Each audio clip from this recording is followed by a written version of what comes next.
To developing news, survivors of the 2025 LA, Eaton, and Palisades fires gathered at the state capitol today to protest the governor's proposal to reform the current wildfire liability and recovery fund. ABC 10 State Matters political reporter Jenny Ha is there, joining us now. Jenny, why is the governor's proposal getting so much pushback?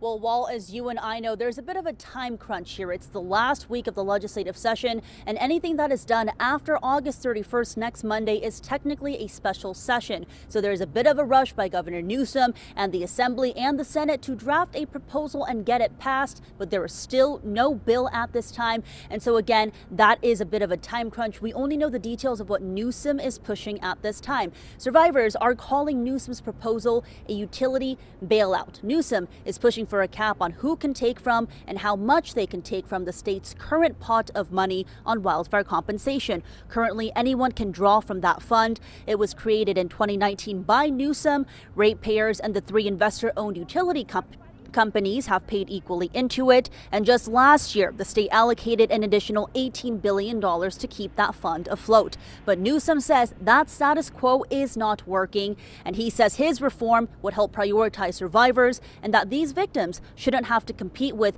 insurance companies or hedge funds for compensation. But survivors say this plan is not a good idea.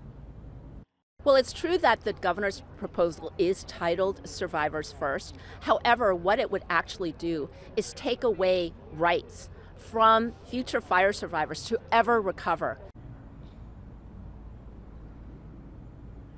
We heard from legislators who are also pushing back on the governor's proposal, and I spoke to a former assembly member who helped create this current wildfire utility recovery fund. So all of those conversations and more coming up tonight on ABC 10 at 4. For now, live at the state capitol, Jenny Ha, ABC 10.